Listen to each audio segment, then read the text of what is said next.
সাহস কত আমার একজন আইনজীবীকে জবাই করে হত্যা করে, একজন মুসলিম আইনজীবীকে জবাই করে হত্যা করে। কত বড় সাহস,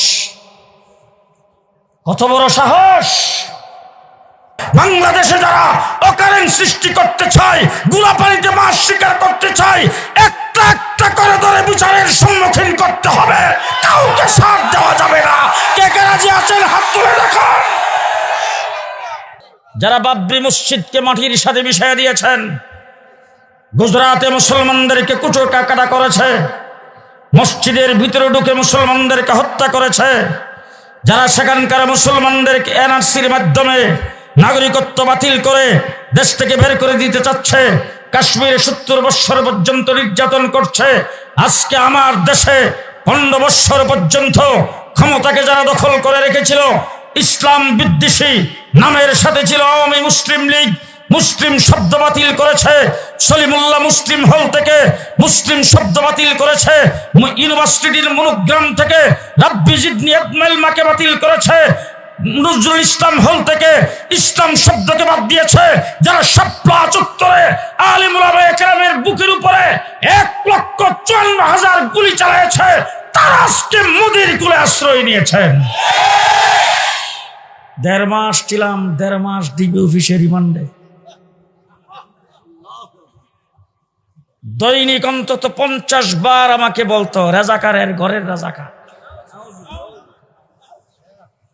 ফখরে বাঙ্গাল ব্রাহ্মণবাড়িয়ার বড় হুজুরের নাম ধরে ধরে বলছেন রাজাকার। শামসুল হক ফরিদপুরি, হাফিজ হুজুর আমিনী সাহেব, শাইখুল হাদিসের নাম ধরে বলছেন রাজাকার। তোরা হইলে রাজাকারের ঘরে রাজাকার, তোরা পাকিস্তানি রাজাকার।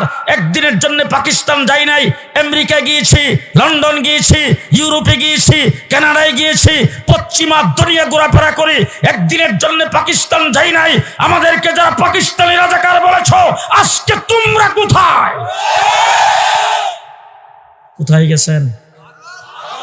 জি, তাহলে আজকে মনে রাখবেন, ভালো করে বলে যাচ্ছি, আমরা পাকিস্তানি রাজাকার নই, তোমরা সবাই ভারতীয় রাজাকার, ভারতীয় রাজাকার। যাদেরকে পাকিস্তানি রাজাকার বলছো, তাদের দ্বারা বাংলাদেশ হুমকির সম্মুখীন নয়, তোমাদের দ্বারা বাংলাদেশ হুমকির সম্মুখীন। আমার আল্লাহ পাক ধরেন, কেমনে ধরেন দেখেন। হযরত মুসা আলাইহিস সালামের লাঠি দিয়ে কি ফেরাউনকে ধরতে পারতো না? কথা বলেন না কেন? আরে মুসা আলাইহিস সালাম তো একজন সর দিছে, জায়গায় মরে গেছে। ফেরাউনকে একটা সর দিলে কি অসুবিধাটা হইতো? আল্লাহ পাক বলছেন, মুসা তোমার লাঠি দিয়ে ধরতাম না, পানি দিয়ে ধরুন। নমরুদকে আল্লাহ তাবারক ওয়া তাআলা ধরতে পারতেন ইব্রাহিম আলাইহিস সালামকে যে আগুন জ্বালাইছিল সে আগুন দিয়া। আল্লাহ ইব্রাহিম আলাইহিস সালামকে রাখ, মশা দিয়ে ধরুন। আব্রাহা বাদশাহ যখন বাইতুল্লাহ শরীফ ধ্বংস করার জন্য আসছে, আব্দুল মুত্তালিবের কানে কানে আল্লাহ ডাক দেখো, তুমি পাহাড়ের উপর যে তামসা দেখো, আমি 150 টাকার পাখি দিয়ে ধরবো। বাংলাদেশের হেফাজতে ইসলাম, বিএনপি, জামাত সবাই আল্লাহ ডাক দিয়ে কইছে, তোরা সব যা, ছাত্র দিয়ে ধরুম।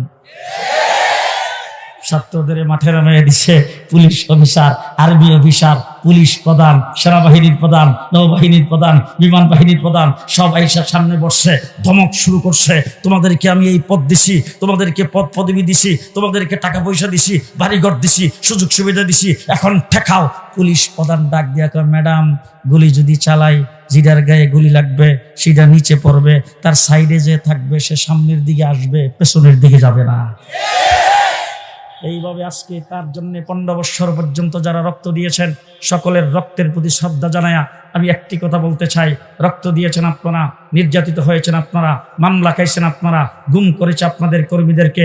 বিএনপি বলেন, জামাত বলেন, ভিন্ন মতাবলম্বী যারা আছে তাদের সবাই নির্যাতিত হয়েছে কম বেশ। হাজার হাজার মামলা, লক্ষ লক্ষ কর্মী তাদের জেলের ভিতরে ছিল, সব সত্য। কিন্তু আপনাদের সকলের নির্যাতন একসাথে করলে আমার শাপলা চত্বরের এক রাত্রির সমান হবে না।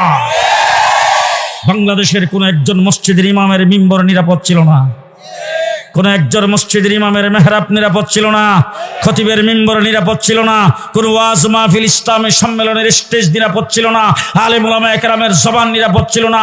গোটা দেশটাকে জেলখানায় বানায় পরিণত করেছিল। আজকে তারা যখন ওই দেশে চলে গেছেন তখন তাদের দ্বারা আমাদের দেশ নিরাপদ নয়। তারা মুদির কুলে বসে বসে এদেশের হিন্দুদেরকে দিয়া সংখ্যালঘুদের উপর নির্যাতন চলছে।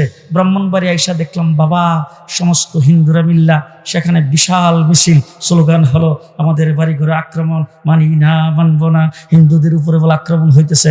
মাদ্রাসার ছাত্রদের পাঠাইয়া প্রত্যেকটা মন্দির তদন্ত করে সাংবাদিকদের সামনে এসা জামিয়ার ছাত্ররা বলছেন একটার উপর নির্যাতন হচ্ছে না। তাদের ভাষ্য নিয়ে আসছেন একজন হিন্দুর উপর নির্যাতন হয় নাই।